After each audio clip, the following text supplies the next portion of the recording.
Bourgogne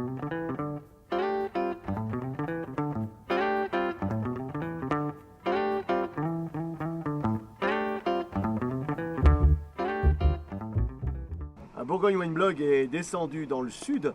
Il fait un temps superbe avec un soleil radieux. On a mangé des abricots d'ici, des pêches d'ici. On est dans un pays fantastique. Et aujourd'hui, je ne suis pas avec n'importe qui. Je suis avec le président de l'appellation Crozes-Hermitage, Yann Chave. Yann, comment ça va? Très bien, très bien. Voilà, président, en plus d'être un excellent vigneron. Tout va bien? Il fait beau, la vie est belle. Impeccable. Tu as bien dormi, tu es en pleine Oui, forme. j'ai bien dormi. Hein?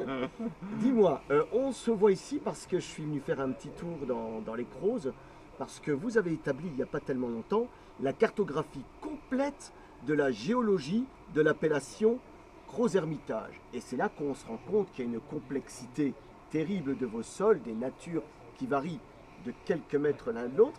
Alors, la question que je voulais te poser, la première question que je voulais te poser, c'est qui a été l'instigateur ou les instigateurs de ce travail, et ça fait combien de temps maintenant que vous l'avez commencé? Alors, il y a des instigateurs, parce que c'est une démarche collective au départ. En fait, ce qui se passe, c'est qu'il y a 4-5 personnes, donc Jean-Luc Radel, que tu as vu hier, il y a Jean-Michel Borja, il y a Pierre Combat, qui est donc à la Caisse coopérative de Tain, il y a moi-même. En fait, c'est une démarche qui était au départ, mais même de l'ensemble des producteurs, pour la connaissance, parce qu'il y avait deux démarches. Une démarche technique pour comprendre encore mieux nos sols et une démarche en même temps de communication pour arriver à mieux parler de nos sols parce que nous en sommes fiers. Et pour les expliquer, rien de mieux qu'une démarche scientifique au départ. Certainement, et puis ça permet de la comprendre et puis aussi quelque part de la justifier. Je suis tout à fait d'accord. Alors, le fait d'avoir fait cette cartographie, moi, me permet de voir que un peu partout, ça et là, vous avez créé des parcelles avec des noms. Est-ce que cette volonté de gestion parcellaire est avant tout une démarche d'ordre qualitatif ou d'ordre financier? Tout d'abord qualitative. Enfin, moi, je suis d'abord vigneron et en fait, c'est une démarche qui est tout d'abord technique. Savoir si j'ai une nouvelle plantation, il ne faut pas oublier que Crozes-Hermitage, c'est 1500 hectares plantés, mais on pourrait planter 1500 hectares supplémentaires. Et la démarche est donc qualitative là-dessus, c'est où planter en rouge, ou planter en blanc. Il y a certainement certains terroirs qu'il faut certainement oublier parce que c'est tout simplement pas des terroirs à vie. Donc il y a une démarche qualitative au départ. Et après, il y a une démarche qui est, on va dire, un peu commerciale, c'est vrai, mais qui vient en second, dans le sens d'arriver à communiquer sur nos terroirs parce qu'on est fiers de notre terrasse. Oui, mais on le sent bien. Et puis de toute façon, ma question n'était pas innocente parce que ça fait quand même des années qu'on parle des pans, des vins blancs de Mercurol, des châssis, des hauts châssis. Donc les sélections parcellaires, il y avait quand même déjà une observation qui avait été faite sur le travail parcellaire chez vous, aussi minime soit-elle.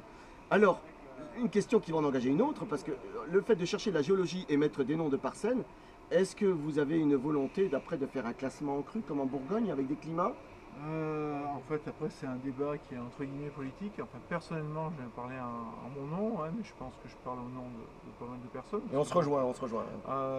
C'est le fait que moi, je suis pas du tout favorable à cette démarche de cru, de premier cru. On va arriver à ce moment-là à des parcelles qui vont arriver à des montants financiers qui sont énormes. Exactement. À ce moment-là, on arrive à des patrimoines familiaux qui sont tellement surévalué qu'après on ne peut plus vendre, enfin si on vend malheureusement, mais pas familialement. C'est une démarche qui est à mon sens qui est malsaine parce que le vignoble français c'est un vignoble qui est tout d'abord familial. Et si on arrive sur ces histoires de premier cru, grand cru, le problème c'est qu'on arrive à une financiarisation de notre terroir. C'est certain. Et aussi quelque part, je dirais, toute une lutte de pouvoir pour ces classements avec certaines influences qui à mon avis seraient néfastes. Maintenant, dernière question avant qu'on ne se quitte. Je te donne une baguette magique et on se téléporte dans 20 ans. Comment tu aimerais voir Crozes-Hermitage? Comment aimerais-tu voir l'évolution d'aujourd'hui à dans 20 ans? Dans 20 ans, ce que j'aimerais, c'est que tous les bons terroirs de Crozes-Hermitage soient plantés. Donc, c'est le premier point, c'est que en fait, Crozes-Hermitage soit une très grande appellation en superficie et en qualité. En qualité, ça le devient de plus en plus. Après, en superficie, je pense que peut arriver à une appellation qui soit un must, qui soit tout connu de tout le monde et qui soit en fait devenue une appellation qui est d'un rapport qualité-plaisir le plus intéressant possible. Une référence en quelque Une sorte. référence. Référence, c'est le mot avec lequel on va se quitter. Nous, on va continuer en tout cas à se balader ici dans les côtes du Rhône-Nord. C'est magnifique. En plus, les gens sont très accueillants aussi. Les vignerons J'espère. ont toujours plaisir à vous recevoir, à vous faire goûter leur vin et redécouvrir la Syrah parfumée, épicée. C'est toujours du bonheur. Et n'oublions pas les blancs. Marsanne, Roussanne, ça va de soi. En tout cas, merci pour ce bon moment passé ensemble. Merci à toi. À la prochaine. À la À très prochaine. bientôt. Au revoir. Au revoir mes amis. À bientôt. Au revoir.